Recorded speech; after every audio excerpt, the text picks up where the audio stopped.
a Deneficiente. Juntos deixamos de ser um só, nos tornamos uma família. Este é o lema da União dos Paraplégicos de Belo Horizonte. Hoje vamos conhecer a realidade dessas pessoas e suas histórias de vida, permeadas sempre por muita solidariedade e fé. Desenvolvendo um trabalho há mais de 35 anos, a Unipab nasce de um sonho de um grupo de deficientes de acolher e defender o direito da pessoa com deficiência física. Hoje ela atua com oficinas profissionalizantes, esporte, atendimento odontológico e assistência social na capital de Minas.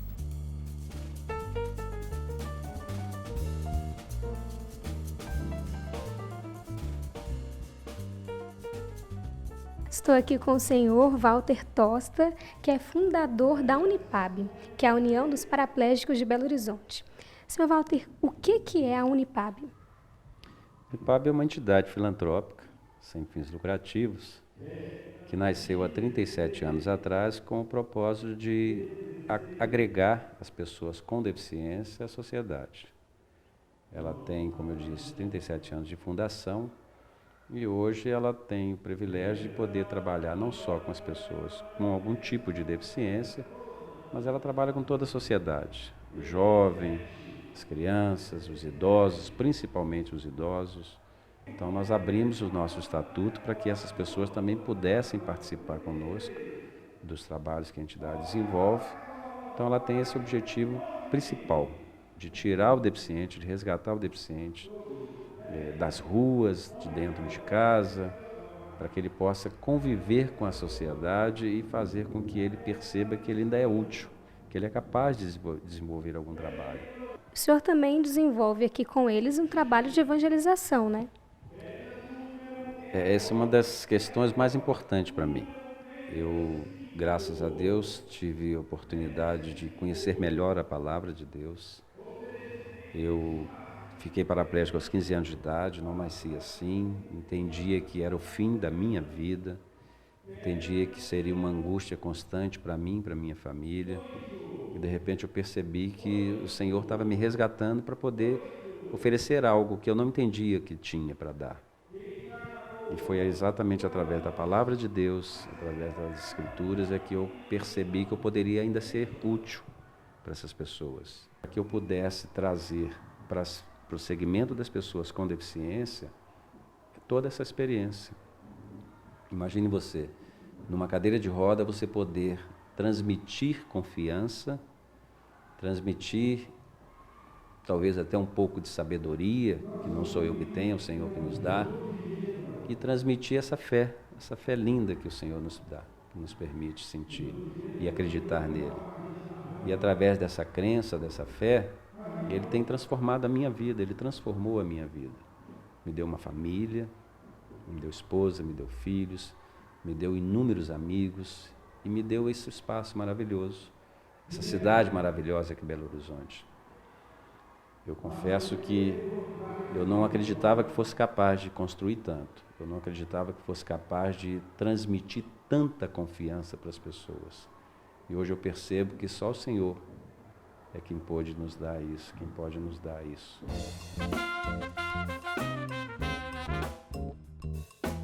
Silas faz parte da instituição desde que sofreu um atropelamento e tem o local como sua segunda casa. Silas, conta pra gente como que foi o acidente. Eu estava trabalhando no São Vicente de Paulo, fui descer de um carro, o carro atravessou do outro lado do carro, na contramão, me pegou, me atropelou. E o acidente foi esse. Fiquei quase um ano no pronto-socorro. Conheci o Unipab. Eles estão me ajudando aqui. Estou jogando basquete com eles. Estou se aprendendo agora de voltar a andar com a cadeira jogando basquete. Estou levando essa vida aí, jogando basquete com eles aí. Teve que aprender tudo de novo, fazer tudo diferente. Tive que aprender, fazer outra amizade. Eu tinha uma amizade, a amizade acabou, tive que fazer outra amizade. Eu estou fazendo aqui no Unipab, que é amizade. A família ajudou? A família ajudou bastante. Sem ela, você não consegue fazer nada. E Deus na sua vida? Quem que é Deus, principalmente depois desse acidente também? Sem ele, eu não conseguia nada. Tinha que pedir muita força, minha família ajudar bastante, para não conseguir fazer. Tinha que entrar para a igreja, me reforçar mais, ter uma consciência. Aí comecei a firmar mais a cabeça e bola para frente. A fé me ajudou bastante, não deixou desanimar.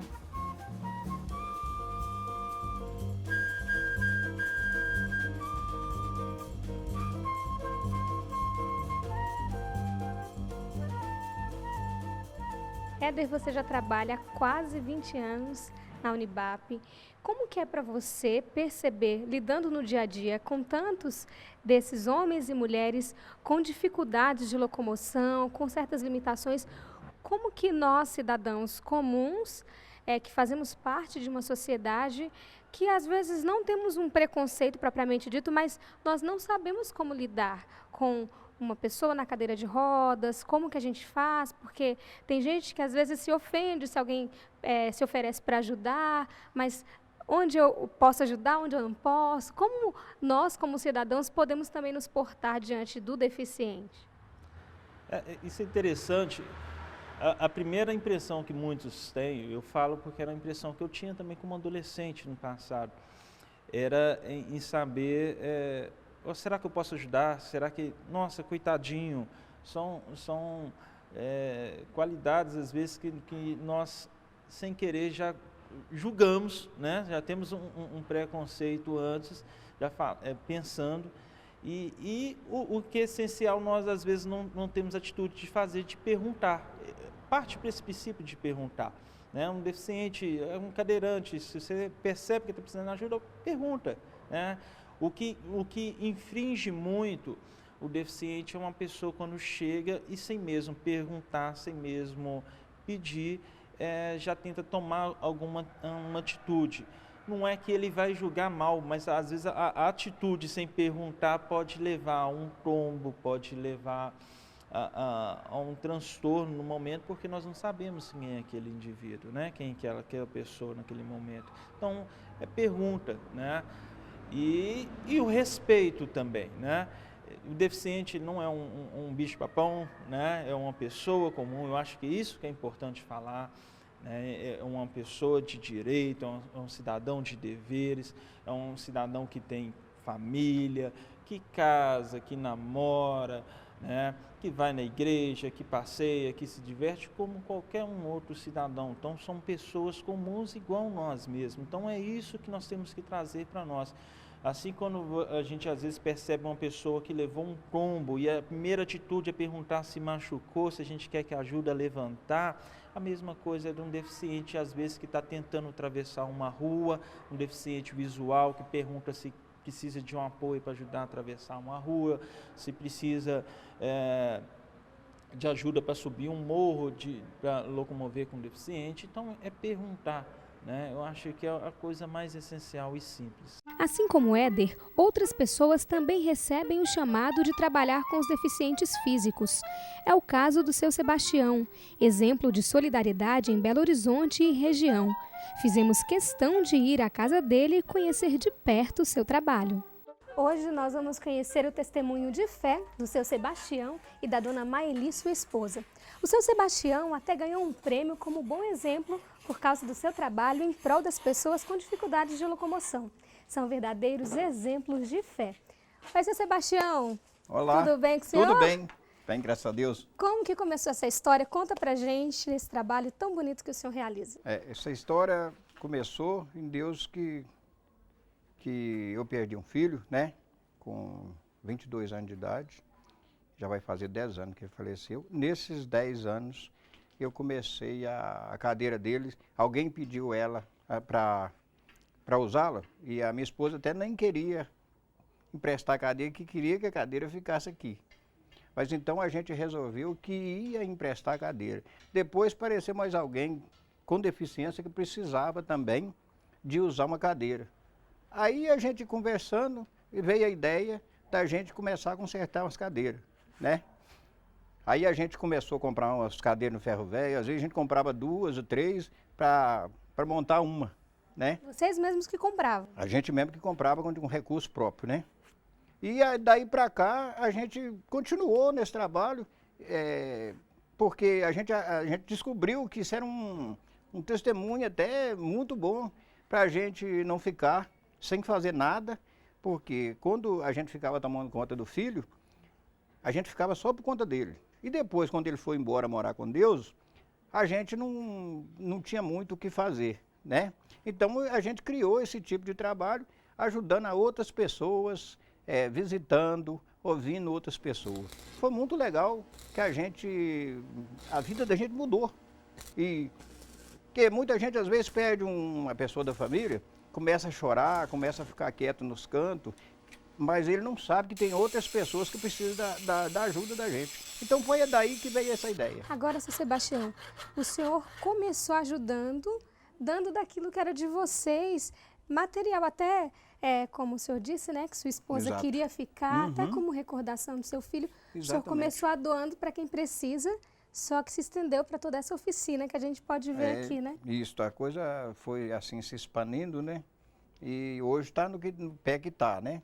Hoje a gente quase que não tem prazo nem de passear um pouquinho, que tem trabalho já esperando a gente aqui já, né? Bacana. Tudo isso gratuitamente, de coração. Todas as pessoas que trazem alguma cadeira aqui para consertar, às vezes falam para mim, não, eu trouxe a cadeira, preciso dela, mas não posso pagar. Nós não vamos deixar de fazer por conta disso, né? Quer ver, a pessoa não pode pagar mesmo, então a gente faz e devolve para ele aquela, como é que fala, para ele locomover na vida dele, para vezes até um trabalho, que tem muita gente que traz uma cadeira aqui e trabalha sentado nela o dia todo, né? Então essa pessoa não pode ficar parado, ele tem que continuar o trabalho dele lá. E a gente, podendo, a gente vai ajudando na medida do possível. É muito trabalho. Agora a gente vê, o senhor tem 61 anos, é aposentado, poderia estar descansando agora, né? Isso, Uma vida toda de trabalho. Mas o que faz o senhor a ter toda essa disposição quando o senhor podia estar aproveitando esse tempo agora para descansar? Olha, a disposição é muito boa. Ficar à toa não é bacana não, né? A gente fica à toa, você vai ali na rua, senta ali, depois você levanta, não sabe para onde vai, e o dia não passa. E a gente estando trabalhando, o dia passa rápido, a gente fica tranquilo, cansa um pouquinho para dormir bem à noite, e ainda ajuda as pessoas, né? Isso é bacana. O senhor já tem uma noção assim de quantas cadeiras, quantos muletas, quantos objetos desses de locomoção o senhor já ajudou a arrumar? Olha, cadeira, a gente já deve ter passado aqui na mão da gente pelo menos mais de entre 50 a 100 cadeiras, né? Bastante. Muleta já passou muitas também. Às vezes a pessoa não tem a muleta aqui, a pessoa precisa dela. Esse dinheiro serve também para comprar um par de muletas novas, né? Para dar à pessoa, para emprestar. A pessoa vai lá, usa, depois devolve para a gente faz a manutenção nela de novo e já prepara ela para o próximo. Não é que a gente está querendo o próximo, não. Mas vai aparecer, né? Com esse negócio desse trânsito maluco aí, moto, essas coisas assim, aparece muita gente aqui lesionado que precisa de uma muleta, de uma cadeira de roda, uma de banho, para ele tomar um banho, então para tomar um sol, até melhorar a situação de vida deles. E quando se olha para as pessoas que recebem as cadeiras, as muletas, o material que o senhor faz, que o senhor arruma, qual é a sensação que o senhor tem quando vê que alguém está usufruindo daquilo que o senhor fez? A sensação que a gente tem quando arruma uma cadeira, uma muleta para uma pessoa, que a pessoa está precisando, você vê que ele está precisando, a gente até já conversou nisso aqui, a gente vê logo a imagem do filho naquela frente ali, dizer assim, sorrindo, pelo trabalho que a gente faz, pela ajuda que a gente dá para os outros, né? E aí dá mais vontade de fazer mais. O senhor acha que a sua fé em Deus ajuda também o senhor a continuar? Também. Eu tenho ouvido bastante na igreja onde eu vou, que a gente vê boas homilias, né?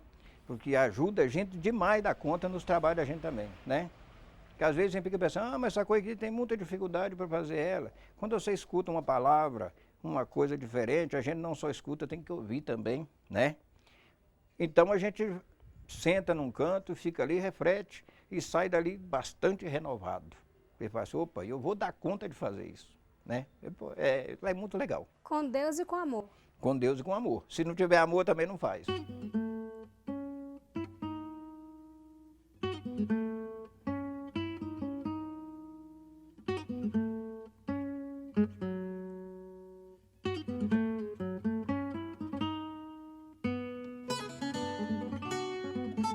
Para ajudar nas despesas da oficina, Dona Maeli, esposa de seu Sebastião, resolveu fazer um bazar de roupas usadas.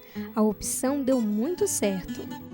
Dona Maeli, a senhora é uma grande companheira de seu Sebastião, né? Somos. Companheira de casamento e companheira nos trabalhos também sociais. Exatamente, nos trabalhos também. 37 anos de guerra, nós dois juntos. Que bacana. E como que surgiu a ideia desse bazar para ajudar concretamente nesse trabalho social? Olha, Viviane, a ideia do bazar surgiu de uma necessidade, porque a gente já não estava tendo mais condições de tirar do próprio bolso, né, para estar reformando as cadeiras. E a demanda das cadeiras de roda são grande, porque não é só as cadeiras de roda, tem andadores, pares de muleta, cadeira de banho, cama hospitalar. Então, assim, estava ficando muito complicado. Então, do ano passado, né, agosto do ano passado, a gente decidiu montar um bazar e a renda dele a gente investir nas cadeiras de roda, comprando as peças, comprando material que precisa para poder estar reformando. E está dando certo? Tá sim, Viviane. É raro ter um dia que a gente não faz boas vendas e as doações também são muito bem-vindas e chega todos os dias. Toda hora tem alguém chamando no portão para poder fazer uma doação. De todos os lados chega alguém? Chegam, de todos os lados vem pessoas, às vezes da Lagoinha, igual essa semana recebi o Moacir e o irmão dele, eles vieram trazendo doações para mim lá da Lagoinha. Então, assim, são bairros distantes, né? Vem pessoas do Riacho, vem pessoas de todos os lugares para fazer a doação para nós. Trazer umas doações? Oh, linda, obrigada, viu? Deus abençoa. De nada.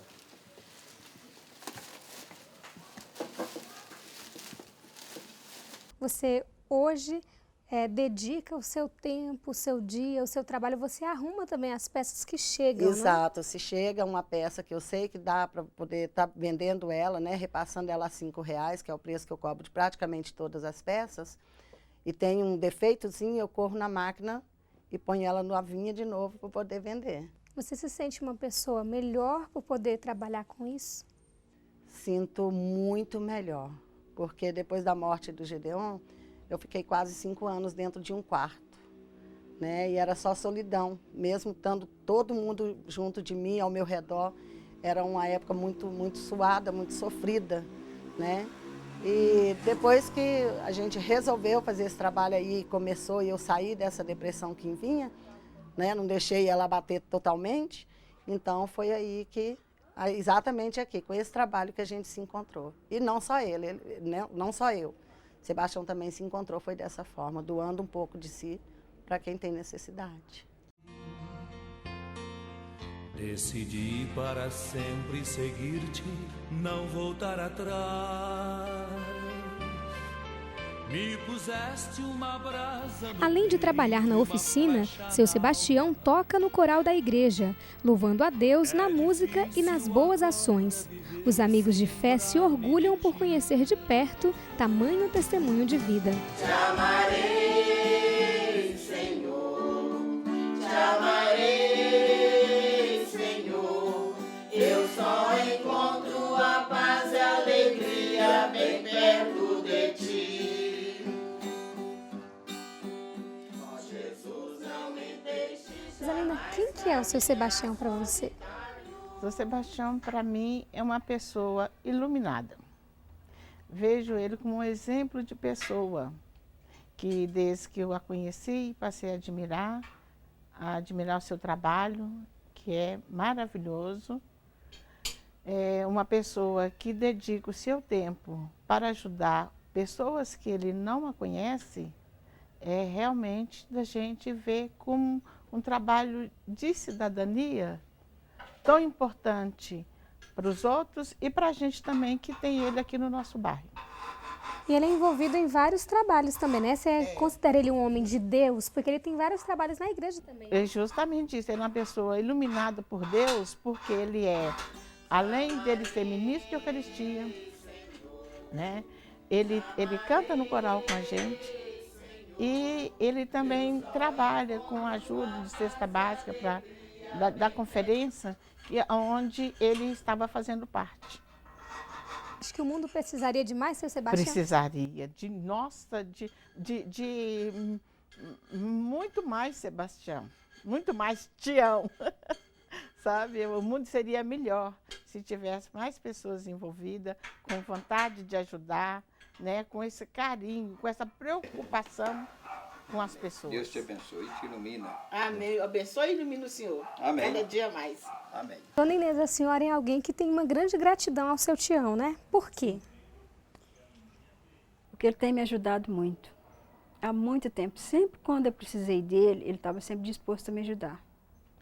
Ele já serviu toda a minha família, a minha sogra com cama hospitalar, cadeira de roda, cadeira de banho, meus amigos e até mesmo para mim, com muletas. Eu precisei quando eu fui operada do joelho. Então, sempre quando eu preciso e sempre quando as pessoas me procuram, eu venho à procura dele, eu socorro aqui. E ele sempre então, disponível. ele está sempre disposto.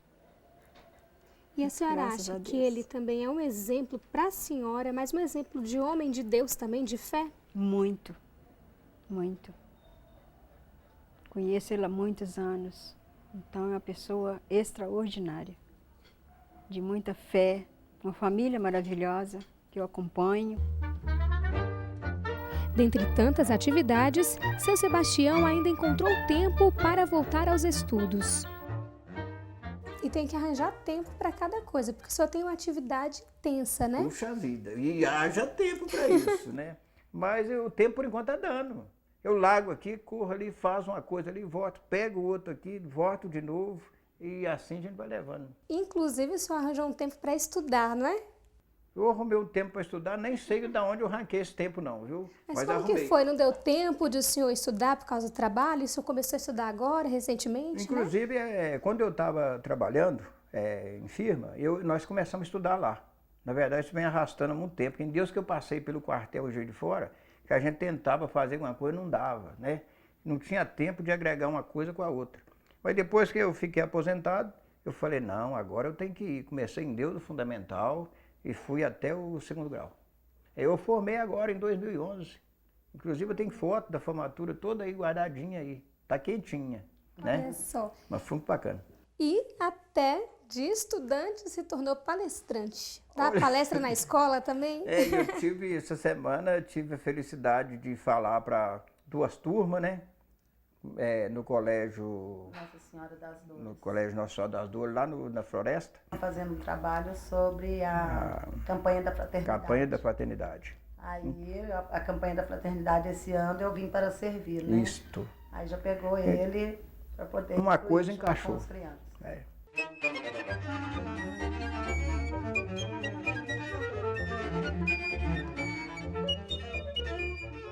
A palavra convence, mas o testemunho, o exemplo, arrasta.